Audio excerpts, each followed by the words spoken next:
Hello friends, कैसे हैं आप सभी लोग। पूरी डिवाइन लाइट्स एसोसिएशन टीम की ओर से आप सभी को दिल से प्यार भरा नमस्कार। दोस्तों, आपके लिए अब हम प्रेजेंट कर रहे हैं यूपीएससी का ज्योग्राफी क्विज सेगमेंट। लेकिन इससे पहले दोस्तों, हम आपको आपकी दुआओं के लिए और भगवान को उनके सानिध्य के लिए शुक्रिया अदा करेंगे, क्योंकि उन्हीं की वजह से और आपकी दुआओं की वजह से हम सुरक्षित हैं।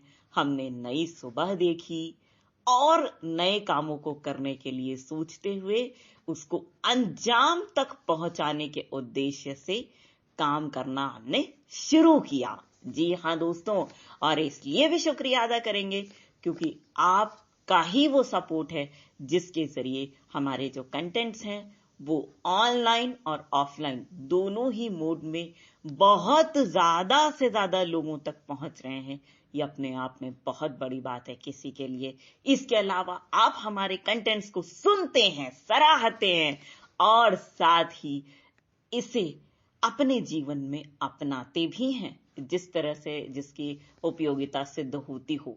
तो इसके लिए भी आप सभी का तहे दिल से हाथ जोड़ करके शुक्रिया। चलिए दोस्तों, सेगमेंट शुरू करते हैं।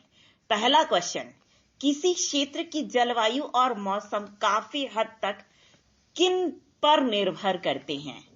तो पहला है भूमध्य रेखा से दूरी, दूसरा मेन सी लेवल से अधिक ऊंचाई, और तीसरा प्रमुख जल निकायों के साथ निकटता पर।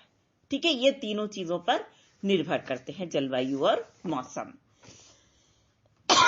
अब दोस्तों नेक्स्ट क्वेश्चन, विकास के किस क्रम में पृथ्वी का प्रारंभिक वातावरण निहित था? तो ये क्रम कुछ इस तरह से है दोस्तों। पहला जलवाष्प, दूसरा नाइट्रोजन, तीसरा कार्बन डाइऑक्साइड, चौथा मीथेन, पांचवा अमोनिया और छठा बहुत कम मात्रा में ऑक्सीजन। अब नेक्स्ट क्वेश्चन पे चलते हैं। नेक्स्ट क्वेश्चन है सत्य कथन पर विचार कीजिए। तो जो सही कथन है वो कुछ इस तरह से है, थर्मल भूमध्य रेखा का स्थान भौगोलिक भूमध्य रेखा के समान नहीं है।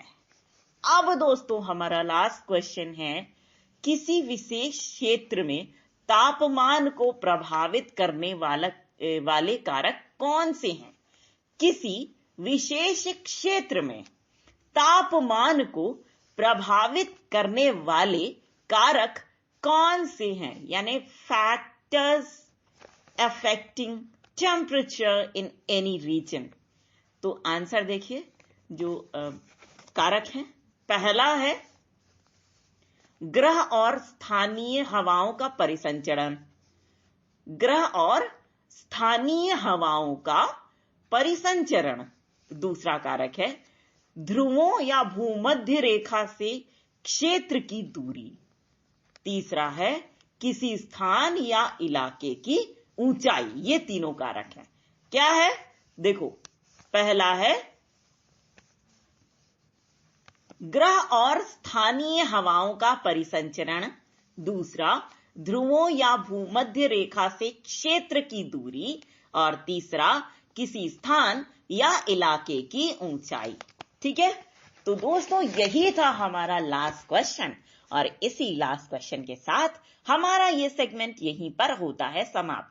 लेकिन फ्रेंड्स, हम आपसे इस सेगमेंट की समाप्ति से पूर्व यही रिक्वेस्ट करेंगे हाथ जोड़ करके कि अपना आप सभी लोग बहुत ख्याल रखिएगा, और साथ में हम भगवान से प्रार्थना करेंगे कि हे भगवान, ज्यादा से ज्यादा जन्मों का रिश्ता हमारा और आपका बना रहे, और हम और आप सभी लोग दुनिया में एक दूसरे के लिए अच्छे अच्छे काम करने के उद्देश्य से बार बार आए। तो दोस्तों, इसी बात के साथ पूरी डिवाइन लाइट्स एसोसिएशन टीम की ओर से हम आप सभी के ढेर सारे प्यार, जुनून, जज्बात और कड़ी मेहनत के साथ साथ आप सभी की उस कोशिश को भी दिल से सलाम करना चाहेंगे जिसकी बदौलत आप सभी अपनी योग्यता का झंडा गाड़ रहे हैं और उसे बुलंद कर रहे हैं। तो दोस्तों, इसी बात के साथ हम अपनी गर्व की भावना को, इसी गर्व की भावना को अपने मन में संजोए हुए एक बार फिर पूरी डिवाइन लाइट्स एसोसिएशन टीम की ओर से आप सभी को कहना चाहेंगे दिल से प्यार भरा नमस्कार।